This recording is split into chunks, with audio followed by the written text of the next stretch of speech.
Hello, dear friends. Today we focus on the classic, the one and only, the old rugged cross. And this hymn, of course, is based in one of the most beloved verses in the Bible, John chapter 3, verse 16. For God so loved the world that he gave his only begotten Son, that whosoever believeth in him should not perish, but have everlasting life. George Beverly Shea recalls seeing George Bernard, author of this hymn, many times at Winona Lake Bible Conference in Indiana. Mr. Shea wrote, though a preacher, and a good one, he would sometimes sing. His voice was not trained or out of the ordinary, but he had great feeling and expression and could really put over any hymn. I remember how moved I was the first time I heard him sing his own The Old Rugged Cross. What a distinguished looking man. Slight of build, short, with glasses. The most memorable thing about him was his long white hair. George Bernard was born in Youngstown, Ohio, shortly after the end of the Civil War. His father, a coal miner, moved the family to Iowa, and there George came to Christ through the ministry of the Salvation Army. He felt impressed to train for the ministry, but his plans were disrupted when his father's death left him responsible for his mother and his sisters. He was 16 years old. Instead of theological school, he worked by day and devoted his spare time to books. Eventually, George's obligations lessened, and he was able to move to Chicago, marry, and begin in ministry with the Salvation Army. Later, he was ordained by the Methodist Episcopal Church and became a traveling evangelist. On one occasion, after a difficult season of ministry, George realized he needed to better understand the power of the cross of Christ. He later said, I was praying for a fuller understanding of the cross. I read and I studied and I prayed. The Christ of the cross became more than just a symbol. It was like seeing John 3:16 leave the printed page, take form, and act out the meaning of redemption.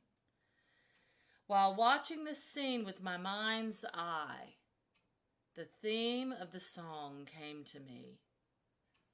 It took several months for the words to formulate in his mind.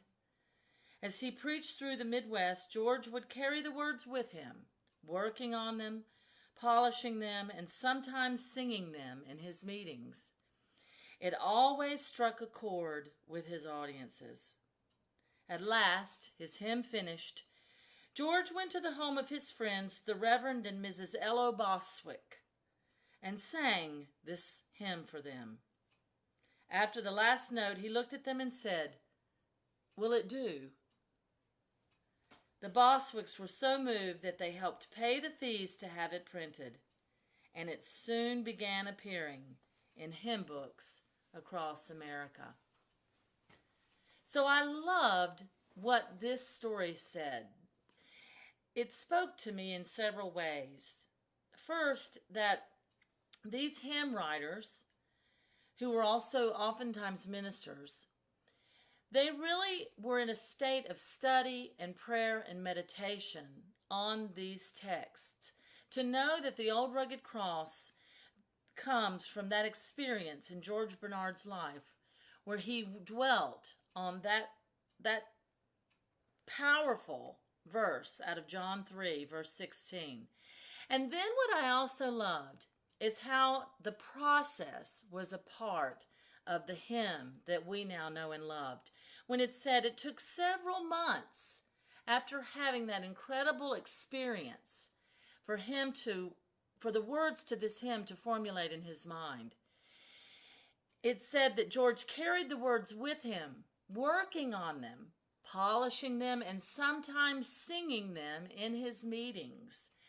And as a creative artist, as a singer, as a musician, a pianist, an organist, and so many things like that, I know what that process is. Oftentimes people look at a hymn and think it was just done like that.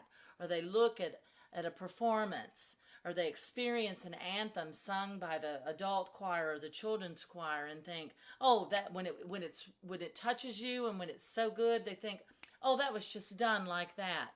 And there's so much to be said for the gift that God has given to us in the creative process.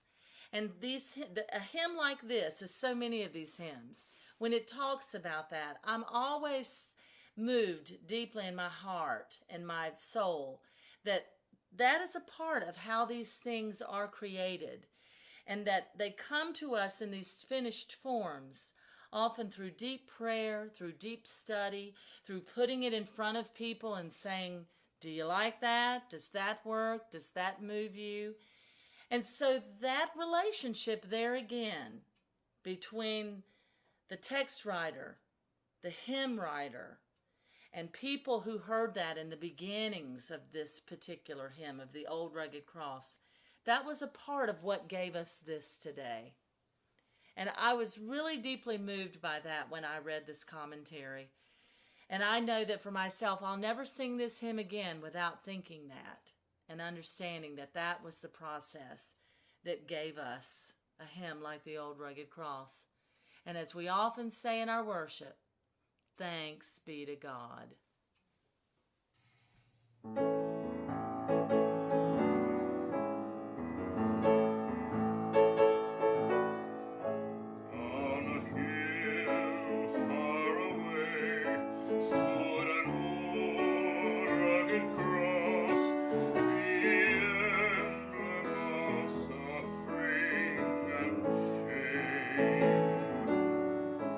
And I love that old cross where the dear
stained with blood so divine, a wondrous beauty I see.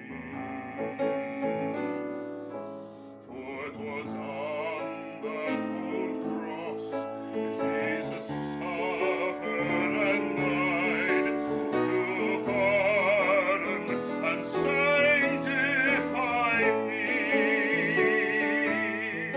So I'll cherish the old rugged cross till my trophies at last I lay down. I will cling to the old rugged cross and exchange it one day for a crown. To the old rugged cross I will ever be true, its shame and reproach gladly bear. Then he'll call me someday to my home far away, where his glory forever I'll share. So I'll cherish the old rugged cross till my trophies at last I lay down. I will cling to the old rugged cross and exchange it one day for a crown.